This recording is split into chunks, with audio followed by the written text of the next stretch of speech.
ہمیشہ انہیں عبادت میں پایا۔ لوگوں نے کہا کیسے؟ انہوں نے کہا یا تو حضرت تلاوت کر رہے ہوتے تھے، میں جب بھی پڑھنے گیا تو دیکھا یا تو تلاوت کر رہے ہیں اور یا پھر روزے سے ہیں اور یا پھر نماز پڑھ رہے ہیں۔ ان کا 3 حالتوں کے علاوہ میں نے مدینہ منورہ میں ان کی کوئی حالت نہیں دیکھی۔ بڑا علم دیا تھا اللہ نے۔ سیدنا علی رضی اللہ عنہ کی ساری اولاد میں علم، اور اگر یہ حضرت حسن رضی اللہ عنہ کی اولاد سیاست میں نہ الجھتی اور یہ نہ آتے اس میدان میں تو اور بھی کارنامے۔ زین العابدین رحمۃ اللہ علیہ رک گئے، اب جو قربانی دی ہے، اب جو اٹھے ہیں، تو سیدنا حسین رضی اللہ عنہ کی کربلا سے کہیں زیادہ مظالم تو سیدنا حسن رضی اللہ عنہ نے برداشت کی، ان کی اولاد نے۔ مسئلہ یہ بن گیا کہ انہیں ایک فرقہ مل گیا جس نے حسین رضی اللہ عنہ کے نام کو اپنا لیا، ورنہ آپ تاریخ کوئی بھی پڑھ لیں، جتنی دین کے لیے قربانی حضرت حسن رضی اللہ عنہ کے اولاد نے دی ہے نا، باقی ادھر سے نہیں آئی۔ انہوں نے طے کر لیا، انہوں نے کہا نہ بھیا سیاست میں نہیں آنا، اللہ نے جو علم دے دیا نا ہمارے خاندان کو بس یہی کافی ہے۔ تو اس لیے سیدنا جعفر صادق، امام باقر، حسن، یہ حتیٰ کہ موسیٰ کاظم جو آخری امام ہیں، یہ قزوین گئے، ابن ماجہ جہاں کے ہیں، نیشاپور گئے۔ نیشاپور میں جب یہ داخل ہوئے ہیں تو ان کی سواری کا یہ حال تھا کہ لوگوں نے گھوڑے ہٹا دیے اور ان کی سواری کو کندھوں پہ رکھ کے چلانے لگے۔ لوگوں نے کہا کون ہے؟ انہوں نے کہا حضور صلی اللہ علیہ وسلم کے صاحبزادے۔ نبی کریم صلی اللہ علیہ وسلم نسبت کوئی معمولی بات نہیں۔ ایک عجیب بات آپ سے عرض کریں، شاید پہلے بھی سنائی ہو۔ حضرت حسن رضی اللہ عنہ کے جب شہادت ہوئی ہے یا انتقال ہوا ہے نا، تو ان کی بیویوں میں سے ایک بیوی نے پھر شادی نہیں کی، شاید رباب نام تھا ان کا، کم عمر تھیں، زندگی پوری ایسے ہی گزار دی۔ اب عربوں کے معاشرے میں تو یہ ہو نہیں سکتا تھا۔ والدین نے بہت مجبور کیا کہ بیٹی سب نے شادیاں کر لی ہیں، تم آخر کیوں؟ تو اسے کہا ابا آپ جانتے نہیں میری شادی کس سے ہوئی تھی؟ ان کا حسن رضی اللہ عنہ کا، حسن سے نہیں، میں تو گئی تھی رسول اللہ صلی اللہ علیہ وسلم کی بہو بن کے، اور میں چاہتی ہوں کہ مرنے کے بعد رسول اللہ صلی اللہ علیہ وسلم کی بہو کے نام سے پکارا جائے، ان میں کھڑا کیا جائے، میں نہیں چاہتی کہ میں کسی اور خاندان میں جاؤں۔ بس اتنا تعلق تھا، اور یہ سارا تعلق حضور اقدس صلی اللہ علیہ وسلم ہی کی وجہ سے تو تھا۔ آیت مباہلہ کے بارے میں بیان کریں، اس میں لفظ نفس استعمال ہوا ہے، انشاءاللہ آئندہ آپ سے عرض کریں۔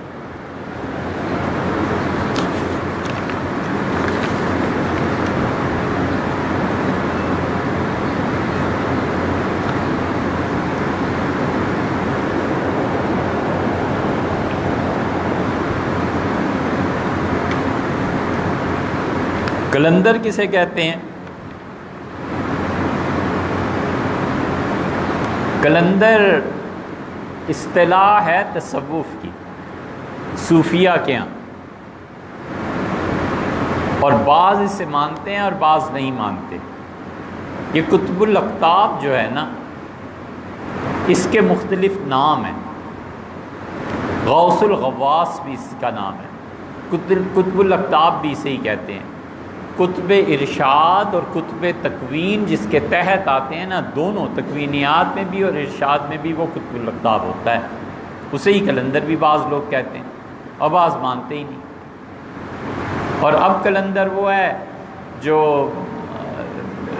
کپڑے، گدڑی، یہ چیزیں پہن لے، ہاتھ میں موٹے موٹے دانوں کی تسبیح لے لے اور پرلے درجے کا اللہ کا نافرمان ہو اور اول فول بکتا رہے، وہ کلندر ہوتا ہے۔ اور اس سے بھی بڑا کلندر ہے کہ وہ جو پہنا ہوا ہے وہ بھی اتار دے، والعیاذ باللہ۔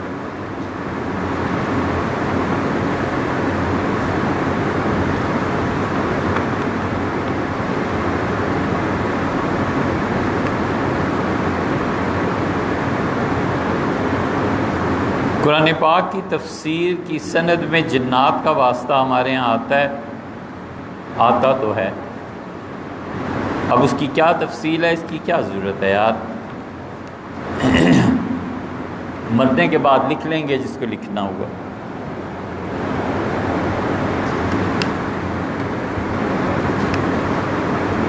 اپنے بارے میں باتیں کرنا بڑی مکروہ چیز ہے۔ کبھی بھی اللہ سے پناہ مانگنی چاہیے کہ انسان کی شہرت ہو جائے، اور اللہ سے پناہ مانگنی چاہیے کہ کوئی آدمی خود اپنے ہی متعلق اچھے جملے کہنے لگے۔ اس کا مطلب یہ ہے کہ آدمی جو ہے نا، یہ نفس کے اس کبر میں مبتلا ہے جس کا ازالہ جہنم کی آگ کرے گی۔ کبھی اپنی تعریف نہ کرنی چاہیے، نہ سننی چاہیے، والعیاذ باللہ۔ ہم نے ایک جگہ یہ ریکارڈ کروایا تھا اور اس کی ایک وجہ پیش آ گئی تھی، وہ کرتا ہوں۔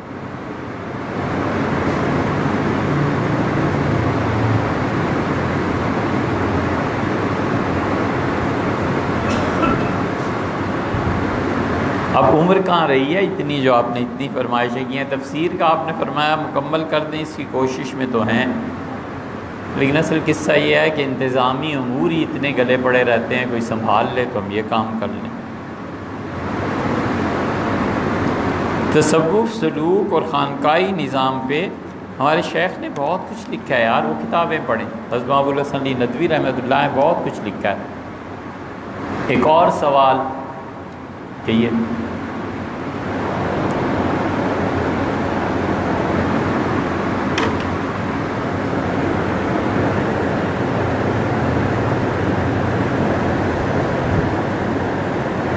کیا ٹائپ کر رہے ہو؟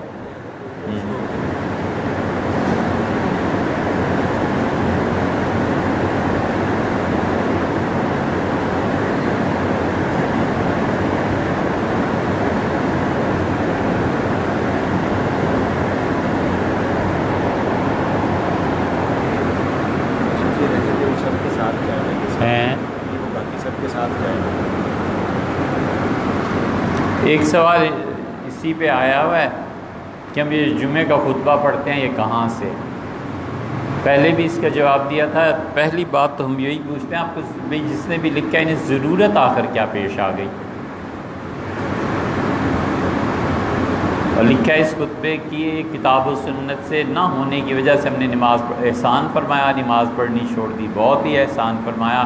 ہم بڑے خوش ہیں اس لیے کہ قیامت میں اگر فرض کیجئے 100 کا حساب دینا ہوگا تو اب 99 کا دیں گے نا، تو یہ تو خوشی کی بات ہے، الحمدللہ۔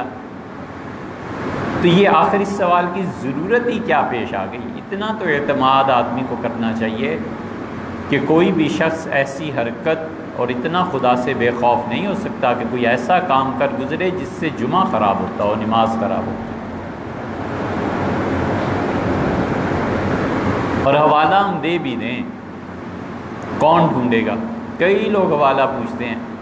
ہم نے ایک سے کہا کہ فتح الباری میں یہ آیا ہے، پھر فون آیا کہ فتح الباری دیکھ لی۔ ہم نے کہا ہاتھ چھوڑ پاؤں چوموں آپ کے اگر آپ نے فتح الباری پوری پڑھ لی ہو۔ کتنی جلدوں میں ہے؟ کہنے کہ ایک جلد میں۔ ہم نے کہا 14 جلدوں میں ہے، اور وہ کم سے کم بھی وہ 8-10 ہزار صفحات بنتے ہیں، بڑے چھوٹے چھپتی رہتی ہے نا۔ ہم نے کہا کون سی جلد دیکھی ہیں؟ فتح الباری۔ ہم نے کہا جی فتح الباری، ایسی فضول باتیں۔ 18ویں پارے کا آغاز پڑھیے، وہاں آپ کے سوال۔ اللہ نے فرمایا والذین هم عن اللغو معرضون، میرے بندے تو وہ ہیں جو فضول کاموں سے بچتے ہیں۔ یہ جو خطبہ ہے اس کی بنیاد یہ ہے کہ رسول اللہ صلی اللہ علیہ وسلم نے فرمایا آدمی کے عقل مند ہونے کی علامت ہے کہ وہ خطبہ چھوٹا دے اور نماز لمبی پڑھائے جمعے کی۔ یہ اس کی اصل حدیث ہے۔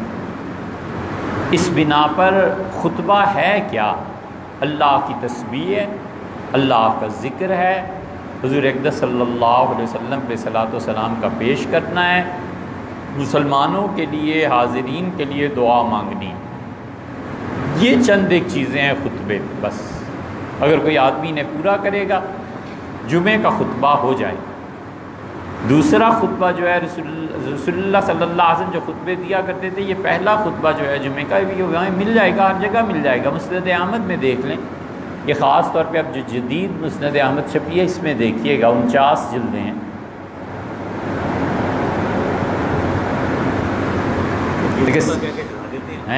ہندوؤں کی ذات کا ذکر کر کے ڈرا دیتے ہیں۔ کس کا؟ جلدوں کی تعداد تو پڑھے نا، یہ 49 جلدوں میں 52 والی بھی آ رہی ہے، ڈاکٹر بشار وغیرہ انہوں نے تحقیق کی ہے، اس کو پڑھ لیں، اس میں مل جائے گا کہ حضور صلی اللہ علیہ وسلم خطبہ کیسے دیا کرتے تھے۔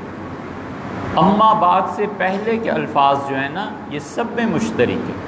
حضور صلی اللہ علیہ وسلم شہادتین 2 شہادتیں دیتے تھے، وہ ہے۔ اس کے بعد یہ جو درود شریف ہے نا جمعے کے خطبے میں پڑھنا چاہیے، ہم جمعے کے خطبے میں وہ درود شریف پڑھتے ہیں جو سب سے افضل ہے۔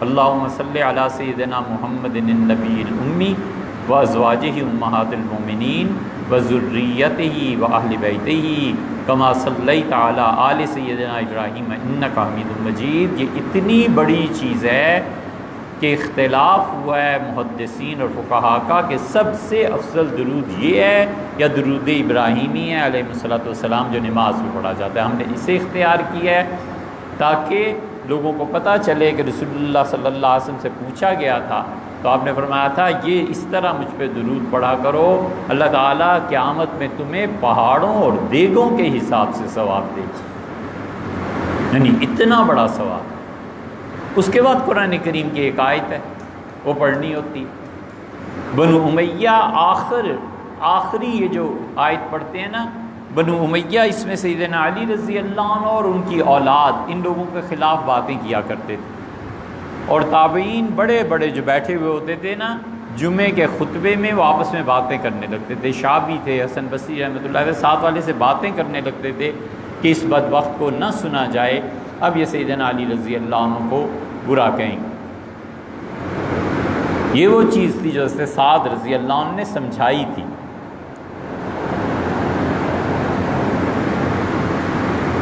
اصل بات تاریخ میں اگر آپ دیکھیں نا تو پالیسی کیا تھی؟ پالیسی سیدنا عمر رضی اللہ عنہ طے کر گئے تھے، اور سیدنا عمر رضی اللہ عنہ جو پالیسی طے کی تھی 200 سال تک اس کے اثرات لوگوں میں باقی رہے۔ یہ ایسے ہی نہیں تھا کہ خلیفہ آیا اور پالیسی چینج ہوگی، پالیسی مستقل، تھوڑا بہت چینج، باقی پالیسی مستقل وہی تھی۔ اسی لیے تو مسلمان اتنے ابھرے اور اتنے علاقوں پہ قبضے ہو گئے اور یہ ہو گیا۔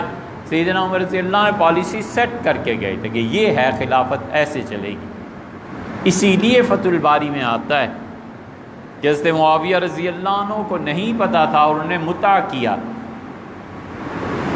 وہ جب طائف چلے گئے وہ پلٹے تو انہیں کہا گیا کہ سیدنا عمر رضی اللہ عنہ نے کہا تھا کہ متع حرام ہے، اور میں نے آئندہ کسی کو دیکھ لیا نا ایک جوڑا ایسے ہی تھا، حضرت عمر رضی اللہ عنہ فرمایا ان پہ حد، تو انہوں نے کہا حضرت ہم تو متع کو جائز سمجھتے تھے، فرمایا تم تک اطلاع نہیں، فرمایا ٹھیک۔ سچ بولتے تھے لوگ، جھوٹ نہیں بولتے تھے۔ ایک آدمی 3 طلاقیں دے کے آیا، رسول اللہ صلی اللہ علیہ وسلم نے فرمایا 3، اس نے کہا اللہ کے رسول میں نے 1 دی تھی، 2 تو میں نے ویسے ہی اسے پکا کرنے کے لیے دی تھی۔ آپ نے اللہ کی قسم ایسے کہا، اللہ کی قسم، اللہ کی قسم، اللہ کی قسم، فرمایا جاؤ 1 ہی ہوئی۔ سچ بولتے تھے لوگ۔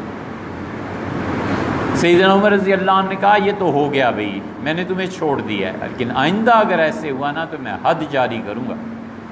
حضرت معاویہ رضی اللہ عنہ تک معانہ کے متعلق وہ خاتون کا نام تھا، جب یہ روایت پہنچی تو حضرت معاویہ رضی اللہ عنہ نے کہا کہ مجھے نہیں پتا، اور پھر اس کے بعد اتنی شرافت تھی، اتنے نیک، اتنے پاکیزہ کردار کے یہ لوگ تھے کہ جس عورت سے متع ہوا ہے سیدنا معاویہ رضی اللہ عنہ اپنی ساری زندگی اس کو ہر سال 12 مہینوں کی تنخواہ بھجوا دیا کرتے تھے، پورے سال کا رزق، راشن، پیسہ ہی کی دن دے دیا کرتے تھے کہ مروت کے خلاف۔ آخر مروت بھی کوئی بات ہے، آخر آداب طریقے بھی تو کوئی بات ہیں۔ کسی کے ساتھ ایک مرتبہ تعلق قائم ہو گیا تو وفاداری کو قائم رکھنا، ہمیشہ نبھانا، یہ بڑے لوگوں کی بات ہے۔ تو پالیسی طے کر گئے تھے حضرت عمر رضی اللہ عنہ، اور یہیں آتا ہے کانا متبعا لعمر، اور معاویہ رضی اللہ عنہ ہمیشہ دیکھتے رہے کہ حضرت عمر رضی اللہ عنہ نے کیا کیا ہے میں بھی وہی کروں گا، جو انہوں نے کیا ہے میں بھی۔ حضرت علی رضی اللہ عنہ بھی ایسے ہی، عثمان رضی اللہ عنہ بھی ایسے ہی۔ تو اس لیے سیدنا سعد رضی اللہ عنہ حج میں مل گئے حضرت معاویہ رضی اللہ عنہ سے۔ حضرت معاویہ رضی اللہ عنہ نے اشارہ کیا، بیت اللہ کے دروازے کھولے گئے تو یہ دونوں اندر چلے گئے۔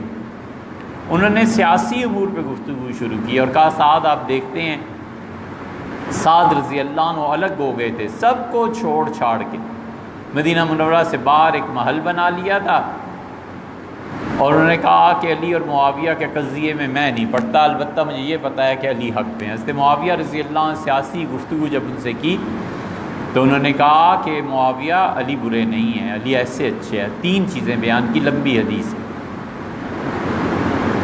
اب جمعے کے خطبے کے آخر پہ ہوتی تھی تنقید سیدنا علی رضی اللہ عنہ پہ، لوگ انہیں کہتے تھے برا بھلا۔ عمر بن عبدالعزیز رحمۃ اللہ علیہ جب دور آیا ہے تو عمر بن عبدالعزیز رحمۃ اللہ علیہ نے کہا خبردار جو حضرت علی رضی اللہ عنہ کسی نے برا کہا، بنو امیہ جمعے کے خطبے میں یہ آیت شامل کرو، ان اللہ یامرکم بالعدل والاحسان وایتاء ذی القربی وینہی عن الفحشاء والمنکر والبغی یعظکم لعلکم تذکرون۔ یہ عمر بن عبدالعزیز رحمۃ اللہ علیہ نے آیت ڈالی تھی، لوگ اب تک اسے پڑھتے ہیں۔ ہم نے اس کی بجائے سیدنا علی رضی اللہ عنہ نے ایک آیت کو پسند فرمایا تھا، اسے ہی لے لیا کہ ربنا آتنا من لدنک رحمۃ وہیئ لنا من امرنا رشدا۔ آیت کو بدل بھی دیتے ہیں ہم، کبھی کبھی ربنا آتنا بھی پڑھ دیتے ہیں تاکہ لوگوں کو سمجھ آئے کہ متعین آیت نہیں ہے، اسے بدلا بھی جا سکتا ہے۔ یہ ہوتا تھا خطبہ، اور یہی ہوا۔ ان میں سے کون سی چیز ہے جو نئی ہے؟ کون سی چیز ایسی ہے جو کتاب و سنت سے ثابت نہیں؟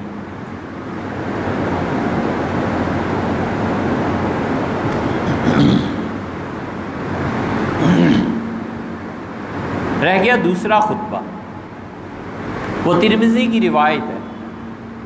حضور اقدس صلی اللہ علیہ وسلم نے بار بار ان 10 آدمیوں کے متعلق کہا تھا۔ صحابہ رضی اللہ عنہ تو ساری جنتی ہیں، ان 10 کا نام لے کے عشرہ مبشرہ اس لیے انہیں کہتے ہیں کہ بار بار آپ نے کہا نام لے لے کے کہا، ابو بکر فی الجنہ، عمر فی الجنہ، عثمان فی الجنہ، فلاں فلاں فلاں فلاں، سب کے سب عشرہ مبشرہ۔ حضرت سعید رضی اللہ عنہ کی روایت ہے، سعید ابن زید رضی اللہ عنہ کی، اور انہوں نے 9 آدمیوں تک کے نام لیے جو خطبے میں بھی آپ سنتے ہیں۔ حضرت سعد رضی اللہ عنہ تک کا نام لیا، اور انہوں نے کہا تم کہو تو میں 10ویں آدمی کا نام بھی لوں، ان کا 10واں بھی بتا دیجئے، تو سعید رضی اللہ عنہ چپ ہو گئے۔ یہ ہے اصل کہ اپنے بارے میں نہیں بات کرتے، چپ رہنا چاہیے۔ کوئی چیز ہے وہ اللہ ہی کی عطا ہے، جب چاہے چھین لے۔ رات کو سوتا ہے نا آدمی، صبح اٹھ ہی نہیں پاتا، مر جاتا ہے۔ حضور صلی اللہ علیہ وسلم نے فرمایا رات کو سوئے گا ایمان کے ساتھ قرب قیامت میں، اور جب صبح اٹھے گا تو اس کے دل سے ایمان نکال لیا جائے گا، چھین لیا جائے گا، اور اس پہ ایمان کا اتنا ہی اثر باقی رہ جائے گا جتنا کسی کے جسم پہ آبلہ پڑ جائے اور اس کا پانی نکل جائے اور چھلکا باقی رہ جائے۔ فرمایا بس اتنا ہی رہ جائے گا اور کچھ نہیں رہے گا۔ جب تک موت ایمان پہ واقع نہ ہو، کبھی بھی اپنے متعلق کوئی اچھی بات کہنا تو درکنار، سوچنی بھی نہیں چاہیے۔ مکر اور فریب ہے نفس کا، ساری دنیا کی چالیں سمجھتا ہے اور اپنے نفس کی چال کو نہیں سمجھتا کہ میرا نفس کیا کر رہا ہے۔ تو اس لیے یہ ترمذی کی روایت، اور آگے چل کے اس کے بعد ہم دعا کے الفاظ پڑھتے ہیں۔ وہ دعائیں حضور صلی اللہ علیہ وسلم کئی مرتبہ پڑھتے تھے، خلفاء پڑھتے تھے۔ کوئی عرض نہیں، دعا مانگنی چاہیے، دعا مانگ لیتے ہیں۔ کبھی کبھی ایک ہی جامع دعا مانگ لیتے ہیں، کبھی تفصیل سے دعا مانگ لیتے ہیں، کبھی وہ دعا مانگتے ہیں جو ہر مسلمان کو مشکل وقت میں پڑھنی چاہیے۔ حضور صلی اللہ علیہ وسلم جب بھی کوئی مشکل وقت آتا تھا کہ پڑھتے تھے اللہم لا سہل الا ما جعلتہ سہلا وانت تجعل الحزن سہلا اذا شئت۔ بس اتنا جو اللہ کوئی تنگی اور تکلیف نہیں ہے، مگر جب تو اسے آسان کر دے تو پھر آسان ہو ہی جاتی ہے، اور کوئی چیز آسان نہیں ہے رب جب تک کہ تو اسے آسان نہ کرے۔ وَأَنْتَ تَجْعَلُ الْحَزْنَ سَهْلًا إِذَا شِئْتَ، اور جب آپ چاہتے ہیں تو یہ ہو بھی جاتا ہے۔ بس یہ ہے دوسرا خطبہ۔ اس میں کون سی چیز ہے جو کتاب و سنت سے ثابت نہیں؟ کہ وہاں نہیں آئی، مگر آپ کو پوچھنے کہ آخر مسئلہ کیا ہے؟ وہ بہت اچھا کیا، نماز نہیں پڑھتے، الحمدللہ اللہ کا ہم اس لیے خوش ہیں کہ یار فرض کیجئے 300 آدمیوں کو سجدہ صاف کرنا ہے تو اب 299 کو کرنا ہے نا، تو آدمی کو خوش ہونا چاہیے نا کہ بوجھ ہلکا ہوا ہے۔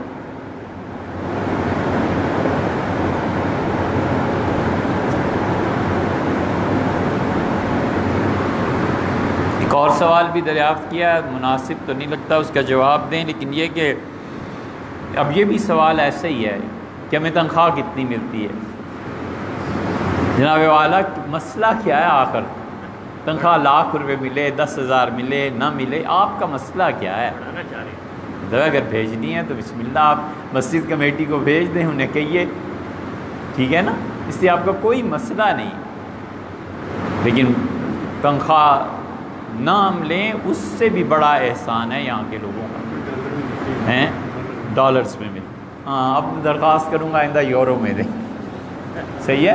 تو اس لیے کوئی مسئلہ نہیں تنخواہ ملتی ہے نہیں، لیکن اس سے بھی بڑا احسان ہے۔ آپ جو ہماری مسجد دیکھتے ہیں 76 میں جو پروجیکٹ دیکھتے ہیں، اللہ تعالیٰ جزائے خیر دے، یہاں بیٹھے ہوئے اب تو سوائے آفتاب صاحب کے کسی کا قرض باقی نہیں، یہاں سے لاکھوں روپے دوستوں سے درخواست کی ہے، بٹ صاحب سے، شفیع اللہ صاحب سے کئی مرتبہ، یہ عارف صاحب سے کئی مرتبہ، اللہ کا شکر ہے انہوں نے پیسے دیے، قرض دیا، کام چل گیا، قرض حرام ہے جو کبھی تاریخ پہ واپس ہوا ہو، لیکن جب آئے پیسے صبح سے شام نہیں ہوئی، ہم نے بھی واپس لوٹائے، چیک باؤنس ہو گیا، کوئی ایک مرتبہ بھی جو کسی نے ہم سے کہا ہو کہ یہ کیا کیا، ہم نے کہا یار پیسے آج نہیں آئے، بینک میں کل آ جائیں گے، یہ ان کا احسان تھوڑا ہے کہ انہوں نے مسجد بنوا دی اللہ تعالیٰ کی، میں کون خام خواہ، یہ بھی ان سوالوں کا جواب۔ الیکشن نہیں لڑ رہے۔